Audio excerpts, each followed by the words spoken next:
Hi guys, welcome to our Series World family. Q&A video ഇട്ട സമയത്ത് എനിക്ക് നല്ല ടെൻഷൻ ഉണ്ടായിരുന്നു.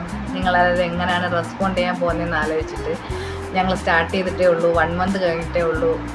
ഞങ്ങൾ 7 ലോങ് വീഡിയോസാണ് ഇതുവരെ അപ്ലോഡ് ചെയ്തിട്ടുള്ളത്.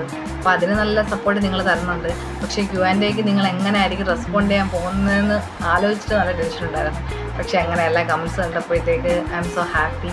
നിങ്ങൾ നല്ല നല്ല ക്വസ്റ്റ്യൻസ് എന്നോട് ചോദിച്ചിട്ടുണ്ട്. അപ്പോൾ അതിനൊക്കെ ആൻസർ തരാനാണ് ഞാൻ എന്ന് വന്നിട്ടുള്ളത്. ഇതുവരെ നിങ്ങളെന്ന് സപ്പോർട്ട് ഇനി അങ്ങോട്ട് ഞങ്ങൾക്ക് വേണം. ഞങ്ങളുടെ റൂംമേറ്റ്സിൻ്റെ പേരിൽ ഇതുവരെ സപ്പോർട്ട് ചെയ്ത എല്ലാവർക്കും ഒരു വലിയ താങ്ക് യു പറയുകയാണ് ഞാൻ. അപ്പോൾ നമുക്ക് ഫസ്റ്റ് ക്വസ്റ്റ്യനിലോട്ട് പോവാം. കുറേ ക്വസ്റ്റ്യൻസ് വന്നിട്ടുണ്ട്, നമുക്ക് നോക്കാം. എനിക്ക് പറ്റും പോലെ ഞാൻ എല്ലാ ക്വസ്റ്റ്യനും ആൻസർ തരാം. നമുക്ക് ക്വസ്റ്റ്യനിലേക്ക് പോവാം. ഇത് റിയൽ ഇൻസിഡൻ്റ് ആണോ? ഈ കഥയുടെ മാസ്റ്റർ ബ്രെയിൻ ആരാണ്? ഏതായാലും സീരീസ് അടിപൊളിയാണ്, keep going. Thank you so much. ഇതുപോലെ തന്നെ സീരീസ് കണ്ടിന്യൂസ് ആയിട്ട് കാണണം. ഇത് റിയൽ ലൈഫ് ഇൻസിഡൻ്റ് അല്ല, സീരീസിന് വേണ്ടിയിട്ട് ജസ്റ്റ് എഴുതിയ സ്റ്റോറിയാണ്. ഇതിലെ മാസ്റ്റർ ബ്രെയിൻ ആരാണെന്ന് ചോദിച്ചാൽ ഈ സീരീസ് എഴുതിയത് ഞാനാണ്. അപ്പം ക്ലിയർ ആയിട്ടുണ്ടെന്ന് വിശ്വസിക്കുന്നു. Next question, are you married? അതെ, ഞാൻ മാരീഡാണ്. Next question, Aparna real life love story experience ഉണ്ടോ? ലവ് സ്റ്റോറി എക്സ്പീരിയൻസ് ഉണ്ട്. ഞങ്ങൾ ലവ് മാരേജ് ആണ്. നെക്സ്റ്റ് ക്വസ്റ്റ്യൻ, ഹെയർ ഒറിജിനലാണോ എന്നുള്ളത്. അതെ, ഹെയർ ഒറിജിനലാണ്. നമുക്ക് നെക്സ്റ്റ് ക്വസ്റ്റ്യൻ നോക്കാം. ഹായ് അപർണ, തൻ്റെ ആക്ടിങ് എല്ലാം പക്കാ നാച്ചുറലായി തോന്നുന്നുണ്ട്. ഇമോഷണൽ സീൻസ് ഒക്കെ വരുമ്പോൾ അതിനുവേണ്ടി എങ്ങനെയാണ് തയ്യാറാകുന്നത്? Thank you so much. Emotional scenes വരുന്ന സമയത്ത് ഞാനിങ്ങനെ വീഡിയോ ഷൂട്ട് ചെയ്തിട്ട് ഞാൻ തന്നെ കണ്ടു നോക്കും. അത് ഓക്കെ ആണോ, ഓവർ ആക്ടിങ് ആയിട്ട് തോന്നുന്നുണ്ടോ എന്നൊക്കെ നോക്കും. അത് കഴിഞ്ഞതിന് ശേഷം ഓക്കെ ആണ് എന്നുണ്ടെങ്കിൽ മാത്രം ഞാൻ അത് തന്നെ എഡിറ്റ് ചെയ്ത് പോസ്റ്റ് ചെയ്യും, നമ്മൾ ആ വീഡിയോസ് ചെയ്യും. അല്ല, എടുക്കണം, റീഷൂട്ട് ചെയ്യണമെന്നുണ്ടെങ്കിൽ ഞാൻ വീണ്ടും റീഷൂട്ട് ചെയ്യും. പിന്നെ കണ്ണുനീര് വരുന്നതൊക്കെ നമ്മൾ തന്നെ അത് ഉണ്ടാക്കണതാണ്, അല്ലാതെ ഉള്ളിൽ നിന്ന് തനിയെ ഉണ്ടാക്കിയെടുക്കണമല്ല. എന്തെങ്കിലുമൊക്കെ തേച്ചിട്ടാണ് കണ്ണുനീര് വരുന്നത്. അല്ലാതെ നമുക്ക് ആ സീനിലോട്ട് ഇറങ്ങിപ്പോയിട്ട് കണ്ണുനീര് ആറില്ല. ആ സീനിലോട്ട് നമ്മൾ ഇറങ്ങി പോകുന്നുണ്ടെങ്കിലും അങ്ങനെ എനിക്ക് കണ്ണുനീരൊന്നും അങ്ങനെ വരാറില്ല, പെട്ടെന്ന് അങ്ങനെ കണ്ണുനീര് വരില്ല. അപ്പം അതിനുവേണ്ടി നമ്മൾ എന്തെങ്കിലുമൊക്കെ ടിപ്സൊക്കെ ചെയ്യും കണ്ണുനീര് വരാൻ വേണ്ടിയിട്ട്. അല്ലാതെ വേറെ പ്രിപ്പറേഷനൊന്നും ചെയ്യാറില്ല. ഇത് തന്നെയാണ്.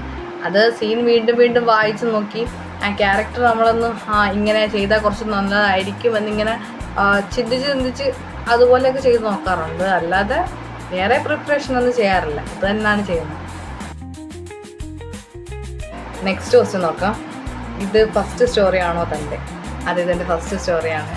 ഇനി എത്ര സീരീസ് വന്നാലും ഈ ഫസ്റ്റ് സീരീസ് എനിക്ക് എപ്പോഴും വളരെ പ്രഷ്യസ് ആയിരിക്കും. നമുക്ക് നെക്സ്റ്റ് ക്വസ്റ്റ്യൻ നോക്കാം. What if your roommates ignore your calls? എൻ്റെ ഫ്രണ്ട്സ് എങ്ങനെ എൻ്റെ കോൾ അങ്ങനെ ഇഗ്നോർ ചെയ്യാറില്ല. അവരെന്തെങ്കിലും അത്ര തിരക്കായിരിക്കുന്ന സമയത്ത് മാത്രമാണ് കോൾ ജസ്റ്റ് കട്ട് ചെയ്ത് വിടാറുള്ളത്. എന്നിട്ട് അവരെനിക്ക് ടെക്സ്റ്റ് അയക്കാറുണ്ട് എന്തെങ്കിലും ഇമ്പോർട്ടൻ്റ് ആണോ എന്ന് ചോദിച്ചിട്ട്. അങ്ങനെ എൻ്റെ കോൾസ് ഇഗ്നോർ ചെയ്യാറില്ല. നമുക്ക് നെക്സ്റ്റ് ക്വസ്റ്റ്യൻ നോക്കാം. ഹേറ്റ് കമൻസ് വരുമ്പോൾ എങ്ങനെ ഹാൻഡിൽ ചെയ്യും? ഹേറ്റ് കമൻസ് ഇതുവരെ എനിക്ക് ഹേറ്റ് കമൻസ് വന്നിട്ടില്ല. അപ്പോൾ ഇത് കേട്ടിട്ട് ആരും ഒന്ന് ഹേറ്റ് കമൻസ് ഇടരുത്. ആ ഹേറ്റ് കമൻസ് വന്നു കഴിഞ്ഞാൽ നമ്മളത് ഇഗ്നോർ ചെയ്യണം. ഏതൊരു കാര്യത്തിനും പോസിറ്റീവ് നെഗറ്റീവ് ഒക്കെ ഉണ്ടാവാറില്ല. അപ്പോൾ ജസ്റ്റ് നമ്മളത് ഇഗ്നോർ ചെയ്താൽ മതി, അത്രേ ഉള്ളൂ. നമുക്ക് നെക്സ്റ്റ് ക്വസ്റ്റ്യനിലോട്ട് പോവാം. Who inspired you to act? Inspired എന്ന് പറയുമ്പോഴത്തേക്ക് എനിക്ക് ആക്ട് ചെയ്യാനൊക്കെ ഇഷ്ടമായിരുന്നു. നമുക്ക് സീരീസ് കാണുമ്പോഴോ റീൽസൊക്കെ കാണുന്ന സമയത്ത് നമുക്ക് ആക്ട് ചെയ്യാനൊരു തോന്നും. അങ്ങനെയാണ്. അല്ലാതെ ഇൻസ്പയർ ചെയ്യാനായിട്ട് ആരുമില്ല. എനിക്ക് ഞാൻ തന്നെയാണ് ഇൻസ്പിറേഷൻ. നെക്സ്റ്റ് ക്വസ്റ്റ്യനിലേക്ക് പോവാം. എന്താ മോളെ ഈ തലമുടിയുടെ രഹസ്യം? രഹസ്യമൊന്നുമില്ല, ഇതൊക്കെ പാരമ്പര്യമാണ്. പിന്നെ കുറച്ച് കെയറിങ് ഒക്കെ ഉണ്ട്. എൻ്റെ അമ്മയ്ക്കൊക്കെ നല്ല തലമുടിയുണ്ട്, അപ്പം അങ്ങനെ കിട്ടിയതാണ്. അല്ലാതെ വേറെ രഹസ്യമൊന്നുമില്ല. നമുക്ക് നെക്സ്റ്റ് ക്വസ്റ്റ്യനിലേക്ക് പോവാം. അപർണയാണ് സീരീസിൻ്റെ സ്ക്രിപ്റ്റ് റൈറ്റർ എന്ന് അറിയാം. എങ്ങനെയാണ് ഇതുപോലത്തെ ടാലൻറ്റ് കിട്ടിയത്? ഇത് തൻ്റെ ഉള്ളിലുണ്ടെന്ന് എപ്പോഴാണ് മനസ്സിലായത്? ഞാൻ കുഞ്ഞായിരിക്കുമ്പോൾ തന്നെ ഷോർട്ട് സ്റ്റോറീസൊക്കെ എഴുതുമായിരുന്നു. എനിക്കിഷ്ടമാണ് സ്റ്റോറീസൊക്കെ എഴുതാൻ. എന്ത് കണ്ടാലും എനിക്കതിലൊരു സ്റ്റോറി ജസ്റ്റ് മനസ്സിൽ വരും, അത് ഞാൻ എഴുതുമായിരുന്നു. പിന്നെ ഞാൻ സ്കൂളിൽ പഠിക്കുന്ന സമയത്ത് ഇങ്ങനെ സ്റ്റോറീസ്, ഞങ്ങൾക്ക് സ്കൂൾ മാഗസീൻസ് ഉണ്ട്. അപ്പോൾ അങ്ങനെ ഞാൻ 2-3 സ്റ്റോറീസ് കൊടുത്തിട്ട് എൻ്റെ ഒരു സ്റ്റോറി അന്നതിൽ പ്രിൻ്റ് ചെയ്ത് വന്നിട്ടുണ്ട് വിത്ത് ഫോട്ടോയൊക്കെ ആയിട്ട്. അന്ന് ഞാൻ വളരെ ഹാപ്പി ആയിരുന്നു. പിന്നെ അത് കഴിഞ്ഞതിനൊക്കെ ശേഷം പിന്നെ ഞാൻ സ്റ്റോറി ഒന്നും എഴുതുന്നത് ഞാൻ സ്റ്റോപ്പ് ചെയ്തു. അത് കഴിഞ്ഞിട്ട് നമ്മുടെ പഠിത്തം നമ്മുടെ കാര്യങ്ങളൊക്കെ ആയിട്ട് വന്നപ്പോഴത്തേക്കും ഞാൻ സ്റ്റോപ്പ് ചെയ്തു. പിന്നെ എഴുതാൻ തുടങ്ങിയത് ഇപ്പോഴും സീരീസിന് വേണ്ടിയിട്ട് ഇപ്പോഴാണ് എഴുതുന്നത്. നമുക്ക് നെക്സ്റ്റ് ക്വസ്റ്റ്യൻ നോക്കാം. ബേസ്ഡ് ഓൺ ട്രൂ സ്റ്റോറി ആണോ ഇത്? ട്രൂ സ്റ്റോറി അല്ല, ഞാൻ നേരത്തെ പറഞ്ഞില്ലേ, സീരീസിന് വേണ്ടിയിട്ട് നമ്മൾ എഴുതിയ സ്റ്റോറിയാണ്. നമുക്ക് നെക്സ്റ്റ് ക്വസ്റ്റ്യൻ നോക്കാം. സ്ക്രിപ്റ്റ് എഴുതാനുള്ള ഇൻസ്പിറേഷൻ എവിടെ നിന്ന് കിട്ടും? ഇൻസ്പിറേഷൻ ഞാൻ നമ്മുടെ റൂംമേറ്റ് സീരീസിൻ്റെ സ്ക്രിപ്റ്റ് എഴുതാൻ വേണ്ടിയിട്ടിരുന്ന ടൈമിൽ എൻ്റെ മൈൻഡിൽ ഒന്നും മാത്രമേ ഉണ്ടായിരുന്നു, ഞാൻ ആദ്യമായിട്ട് ചെയ്യുന്നതാണ്. അപ്പോൾ നമ്മുടെ സ്റ്റോറി എപ്പോഴും ഒരു യുണീക്കായിരിക്കണം. ഒരിക്കലും ഇപ്പോൾ ഒരുപാട് സീരീസ് ഉള്ളതുകൊണ്ട് നമ്മൾ എഴുതുന്ന സ്റ്റോറി ഒരിക്കലും വേറെയുള്ള വന്നിട്ട് മറ്റുള്ളവരുടെ കോപ്പിയാണ് അങ്ങനെയൊക്കെ പറഞ്ഞു കഴിഞ്ഞിട്ട് നമുക്ക് അത് നമ്മൾ ചെയ്യുന്നതിൽ ഒരു അർത്ഥമില്ലാതാവും. എന്നെ സംബന്ധിച്ചിടത്തോളം എന്ത് കാര്യം ചെയ്താലും നമ്മുടെ കാര്യങ്ങൾ യുണീക്കായിരിക്കണം, മറ്റുള്ളവരിൽ നിന്ന് എപ്പോഴും വ്യത്യസ്തമായിരിക്കണം നമ്മുടെ കാര്യങ്ങൾ. നമ്മൾ അങ്ങനെ ചെയ്തിട്ടേ കാര്യമുള്ളൂ. നമ്മൾ വേറൊരാളുടെ കയ്യിൽ നിന്ന് അവരുടെ അടുത്തുനിന്ന് കോപ്പി ചെയ്ത് ഇവരുടെ ഇങ്ങനെ കോപ്പി ചെയ്ത് ചെയ്യുന്നതിൽ യാതൊരുവിധ അർത്ഥമില്ല. നമ്മുടെ കഷ്ടപ്പാട്, നമ്മൾ എന്ത് ചെയ്താലും നമുക്കെന്ന് പറഞ്ഞൊരു കഷ്ടപ്പാട് അതിലുണ്ടായിരിക്കണം. നമ്മുടെ ഇതായിരിക്കണം ഏറ്റവും ഇമ്പോർട്ടൻറ്റ്, നമ്മളതിൽ ഇൻവെസ്റ്റ് ചെയ്യണതായിരിക്കണം ഏറ്റവും ഇമ്പോർട്ടൻ്റ് ആയിട്ടുള്ള കാര്യം. അല്ല നമ്മൾ മറ്റൊരാളുടെ കയ്യിൽ നിന്ന് അത് കോപ്പി ചെയ്തിട്ട് ചെയ്യുന്നത്, അതിനോട് എനിക്കൊരു താല്പര്യമില്ല. അപ്പോൾ ഞാനത് തിങ്ക് ചെയ്തിട്ട് എനിക്ക് കിട്ടിയ സ്റ്റോറിയാണത്. ഞാൻ ഒരുപാട് ആലോചിച്ചപ്പോൾ എനിക്ക് കിട്ടിയ സ്റ്റോറിയെ ഞാൻ എക്സ്പാൻഡ് ചെയ്തിട്ടാണ് ഈ സീരീസ് എഴുതിയത്. ഇൻസ്പിറേഷൻ എന്ന് പറയുമ്പോഴത്തേക്ക് സ്റ്റോറി എഴുതാൻ എനിക്ക് ഞാൻ തന്നെയാണ് ഇൻസ്പയർ ചെയ്തത്. പിന്നെ എൻ്റെ കുറച്ച് ഫ്രണ്ട്സ് എന്നെ ഇൻസ്പയർ ചെയ്തു. എസ്പെഷ്യലി എൻ്റെ ഹസ്ബൻഡ് ആളെന്നെ കുറച്ച് മോട്ടീവ് ചെയ്തിട്ടുണ്ടായിരുന്നു സ്ക്രിപ്റ്റ് എഴുതാനായിട്ട്. എന്നെക്കൊണ്ട് പറ്റും, എത്ര നാളായാലും നീ ഒന്ന് ആലോചിച്ച് നോക്ക്, നിനക്കത് പറ്റും എന്ന് പറഞ്ഞ് എൻ്റെ ഹസ്ബൻഡ് എന്നെ നന്നായിട്ട് മോട്ടീവ് ചെയ്തിട്ടുണ്ട്. നമുക്ക് നെക്സ്റ്റ് ക്വസ്റ്റ്യനിലേക്ക് പോകാം. ഈ സീരീസിലെ ഏതെങ്കിലും ക്യാരക്ടർ റിയൽ ലൈഫ് ഇൻസ്പയർഡ് ആണ്? വളരെ നല്ലൊരു ക്വസ്റ്റ്യനാണ്. റിയൽ ലൈഫ് ഇൻസ്പയർഡ് ആണോ എന്ന് ചോദിച്ചാൽ അതെ. അല്ലെ മെയിൻ ക്യാരക്ടർ, നമ്മുടെ ഹീറോയുടെ ക്യാരക്ടർ ഞാൻ എൻ്റെ ഹസ്ബൻഡിനെ നിന്ന് ഇൻസ്പയർഡ് ചെയ്ത് എഴുതിയത് തന്നെ. ഞാൻ അനുവിൻ്റെ ക്യാരക്ടർ പോലെ ആണോ എന്ന് ചോദിച്ചു കഴിഞ്ഞാൽ കുറച്ചൊക്കെ അനുവിൻ്റെ ക്യാരക്ടർ പോലെയൊക്കെയാണ്, ചെറുതായിട്ട്. അപ്പോൾ എൻ്റെ ഹസ്ബൻഡ് സെയിം ആ ഒരു ക്യാരക്ടറാണ്.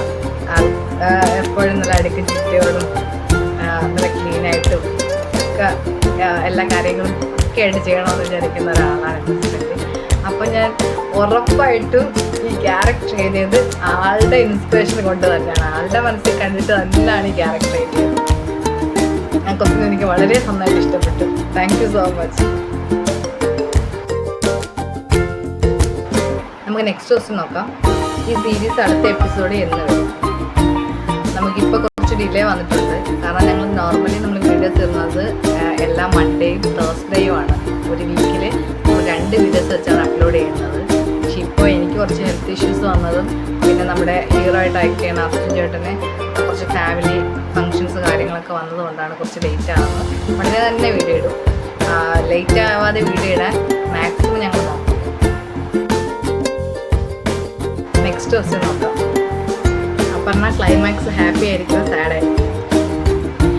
അത് നിങ്ങൾ സീരീസ് കാണുമ്പോഴത്തേക്ക് നിങ്ങൾക്ക് എന്താണ് ആ തോട്ട് വരുന്നത് അങ്ങനെയൊന്നും വിചാരിക്കും. പക്ഷെ നിങ്ങൾക്ക് സാറ്റിസ്ഫൈഡ് ആവണ വിധത്തിലായിരിക്കും ക്ലൈമാക്സ്. അപ്പോൾ ഇപ്പം അതേ പറയാൻ പറ്റും. നമുക്ക് നെക്സ്റ്റ് ക്വസ്റ്റ്യൻ നോക്കാം. എല്ലാവരുടെയും പേര് പറയാമോ അഭിനയിക്കുന്നു? നമുക്ക് ഫസ്റ്റ് എപ്പിസോഡോട്ട് തുടങ്ങാം. ഫസ്റ്റ് എപ്പിസോഡിൽ ബ്രോക്കറായിട്ട് ചെയ്ത ചേട്ടൻ്റെ പേര് ലിനീഷ്, പിന്നെ നമ്മുടെ ഹീറോയുടെ പേര് അർജുൻ, പിന്നെ എൻ്റെ ഫ്രണ്ടായിട്ട് ആക്ട് ചെയ്യുന്ന ആളുടെ പേര് സെബിൻ, പിന്നെ ഹീറോയുടെ അമ്മയായിട്ട് ചെയ്ത ആൾ അനിത, നമ്മുടെ ഓഫീസിൽ CEO ആയിട്ട് ചെയ്ത ആളുടെ പേര് അരവിന്ദ്, ഓഫീസിൽ തന്നെ സ്റ്റാഫായിട്ട് ചെയ്തിട്ടുള്ള ആളുടെ പേര് ആദിത്യ ലക്ഷ്മി, പിന്നെ ഇപ്പോൾ ലാസ്റ്റ് എപ്പിസോഡിൽ എൻ്റെ ചേച്ചിയായിട്ട് ആക്ട് ചെയ്ത ആളുടെ പേര് പ്രിയ. അപ്പോൾ ഇത്രയും ക്യാരക്ടേഴ്സാണ് ഉള്ളത്. ബാക്കിയുള്ളവർക്ക് വരും. വന്ന ക്വസ്റ്റ്യനെല്ലാം ഞാൻ ആൻസർ ചെയ്തിട്ടുണ്ട്. പിന്നെ ചില ക്വസ്റ്റ്യൻസ് റിപ്പീറ്റഡ് ആയതുകൊണ്ടാണ് അതിന് ആൻസർ തരാത്തത്. ഇതുവരെ നിങ്ങൾ സപ്പോർട്ടിനെല്ലാം ഒരുപാട് നന്ദിയുണ്ട്.